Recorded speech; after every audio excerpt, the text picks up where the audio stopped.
ሰማሁኝ። አሁን ደግሞ ሚከብደኝ 9 እና 10 ላይ ያሉት ሷድና ዷድ ነው አላችሁ አሉ። እኔ እብድ ኡስታዝ ነኝ። ደግሞ ዛሬ እሱን አሳያችኋለሁ።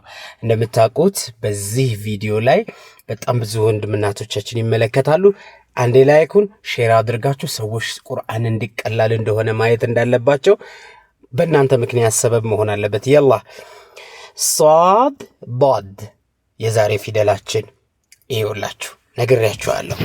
አሁን ሳስተምራችሁ ፊደል በጣም ቀላል እንደሆነ ተረዳላችሁ ብያችኋለሁ። ቀጥታ ጭንቅላቱን ተመልከቱ። ሷድ የእንቁላል ቅርጽ አለው። ሙሉ 28ቱም የአረብኛ ፊደል ሙሉ 30 ጁዝ ቁርአን ብትፈትሹ እንዲህ አይነት ቅርጽ ያለው አንድ ፊደል ነው ያለው።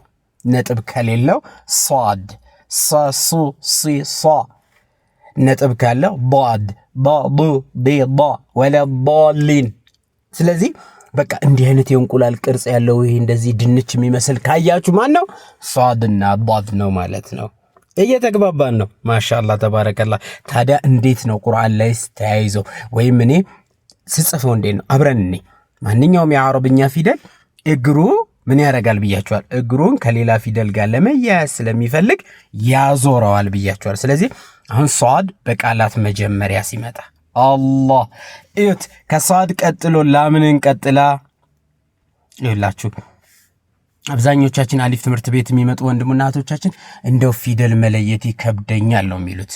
አስቡት፣ የፊደል መለየት ተጅዊድን እኮ በ2 ሳምንት ነው የምትጨርሱት። ሷድና ዷድ አያችሁት? የእንቁላል ቅርጽነቱን አለ። መሀል ላይም ሲመጣ ራሱኑ ቅርጹን አይተውም። ይኸው ስማችሁ መካከል ሷድ፣ ምናልባት ሷሊሕ ከሆንክ ታገኘዋለህ። በዷድ ዳውድ ላላ ዳውድ እሺ አይሆንም።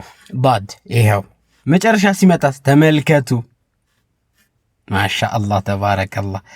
በነገራችን ላይ ሳልነግራችሁ እዚህ ጋር ሁሉም የአረብኛ ፊደል መጨረሻ ላይ ሲመጣ ራሱን ነው የሚይዘው።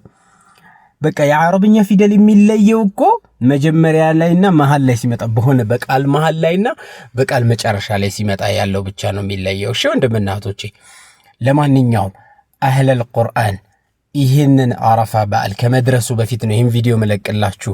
ከአረፋም በኋላ ምዝገባ አለ። ግን አሁን ለምትመዘገቡ እህቶቼ በተለይ በስደት የምትኖሩ ምናልባት የጊዜ ጥረት ያለባችሁ የተዘጋጀላችሁ ለእናንተ ክላስ አለ።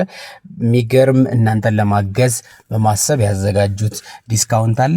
ፕሮፋይሉ ላይ ስልክ ቁጥርም የዋትሳፕ ምልክትም አለ። እሱን እየነካችሁ ወይም በሜሴንጀር ቀጥታ መጻፍ ትችላላችሁ።